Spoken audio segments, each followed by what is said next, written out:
Hi, welcome to Gattu's kitchen. ఈరోజు నేను మీకు పప్పు వడలు ఎలా చేయాలో చూపిస్తాను. ఇందులో శనగపప్పు, కందిపప్పు, పెసరపప్పు, మినపప్పు, మైసూర్ పప్పు ఇవన్నీ కలిపి పుదీనా, పచ్చిమిర్చి, ధనియాలు, జీలకర్ర, వెల్లుల్లి ఇవన్నిటితో ఇలా పప్పు వడలు చాలా బాగుంటాయి. చాలా రుచిగా ఉంటాయి. వేడివేడిగా మనం ఈవినింగ్ స్నాక్ లాగా చాలా అంటే చాలా బాగుంటాయి. పిల్లలకు కూడా చాలా నచ్చుతాయి. ఇవి పైన కడకరలాడితే లోపల కొంచెం సాఫ్ట్గా ఉంటాయి. ఇవి ఎలా చేయాలో చూపిస్తాను, చూడండి.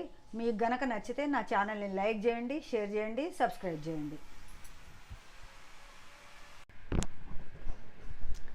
ముందుగా శనగపప్పు ఒక 2 గంటలు ఇలా నానబెట్టుకోవాలి. 1 గ్లాసు శనగపప్పు తీసుకున్నాను. ఇందులో పెసరపప్పు, కందిపప్పు, మినపప్పు, మసూర్ పప్పు ఇవన్నీ కలిపి 1 గ్లాసు, అంటే పావు గ్లాసు. ఇవి కూడా 2 అవర్స్ ముందు నానబెట్టుకున్నాను. ఇవి కొంచెం మెత్తగా గ్రైండ్ చేసుకోవాలి. ఇది కొంచెం కచ్చాపచ్చగా గ్రైండ్ చేసుకోవాలి. ఇవన్నీ మనం నీళ్ళు తీసేసి ఒక 10 నిమిషాలు వడగట్టి ఆ తర్వాత మనం గ్రైండ్ చేసుకోవాలి. మనం పప్పులన్నీ ఇలా కచ్చాపచ్చగా గ్రైండ్ చేసుకున్నాం కదా.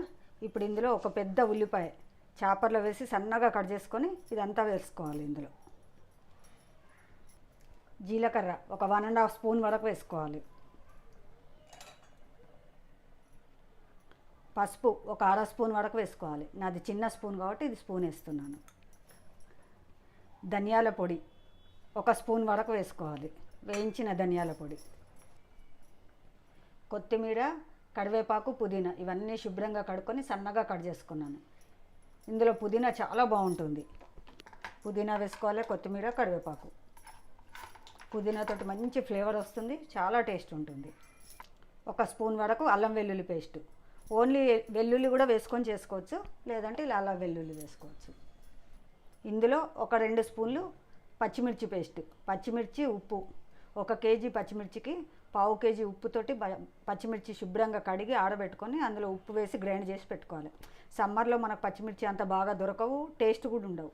ఇలా గ్రైండ్ చేసి పెట్టుకుంటే ఇది ఫ్రిడ్జ్లో పెట్టుకునే పని కూడా లేదు, మనకు ఉంటుంది. ఒక హాఫ్ కేజీ చేసి పెట్టుకుంటే ఇది మన కారానికి తగినట్టు. నేనైతే కొంచెం ఎక్కువ క్వాంటిటీ చేస్తున్నాను, 2 స్పూన్లు వేసుకున్నాను. ఎందుకంటే ఇవాళ కిట్టి పార్టీ ఉంది, అందుకోసమని నేను ఎక్కువ చేస్తున్నాను. ఇవన్నీ మనం ఇప్పుడు చక్కగా కలుపుకోవాలి. మనకు పచ్చిమిర్చి మంచిగా దొరికే టైంలో మాత్రం శనగపప్పుతో పాటే పచ్చిమిర్చి, ఉప్పు, ధనియాలు, జీలకర్ర అవన్నీ వేసేసి గ్రైండ్ చేసుకోవచ్చు. ఇప్పుడు అంత బాగా రావు కాబట్టి నేను స్టోర్ చేసి పెట్టుకుంటాను. ఎందుకంటే మనకు చలికాలంలో వచ్చే పచ్చిమిర్చి చాలా బాగుంటాయి. ఇదంతా చక్కగా కలుపుకోవాలి. కలిపి ఒక 10 నిమిషాలు పక్కన పెట్టాలి. ఈ మసాలాలు అంతా దానికి మంచిగా పడుతుంది, మంచిగా ఊరుతుంది.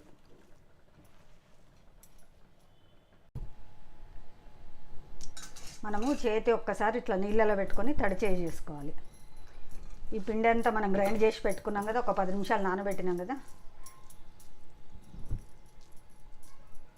ఇలా రౌండ్ బాల్ లాగా చేసుకోవాలి. చేసుకొని ఈ తడి చేతిలో ఇలా ఒత్తుకోవాలి. మనకు లావుగా కావాలంటే లావుగా చేసుకోవచ్చు, సన్నగా కావాలంటే సన్నగా చేసుకోవచ్చు. ఇలా కొంచెం కచ్చాపచ్చా ఉంటే పప్పులు అనేది కనబడుతుంటుంది. ఇలా చేసి వీటిని మనం ఆయిల్లో ఫ్రై చేసుకోవాలి. ఇలా కాగిన నూనెలా వేయించుకోవాలి. కొంచెం మీడియం సెగ పెట్టుకోవాలి. మనం ఫుల్ సెగ పెట్టుకుంటే మనకు లోపల ఉడకకుండా పైన మాడిపోతుంది. మీడియం సెగ పెట్టుకొని వేయించుకోవాలి. ఇలా మనం మీడియం సెగ పెట్టుకొని మెల్లిగా అటు ఇటుగా తిప్పుకోవాలి.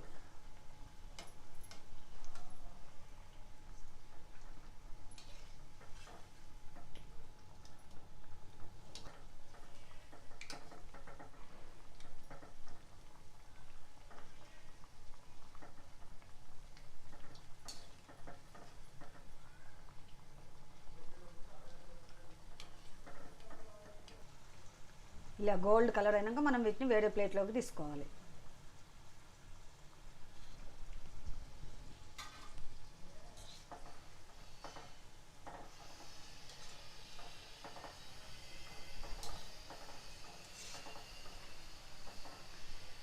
ఈ పప్పు వడలు మనం ఈవినింగ్ స్నాక్ లాగా చాలా బాగుంటాయి. అన్ని పప్పులు కాబట్టి హెల్దీ కూడా. ఇందులో పుదీనా వేయడం వల్లనే మంచి టేస్ట్ వస్తుంది.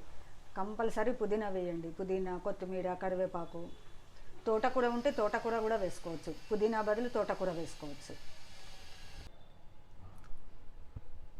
పప్పు వడలు రెడీ అయిపోయినాయి. ఇవి వేడివేడిగా చాలా బాగుంటాయి. ఒకసారి చేసి చూడండి.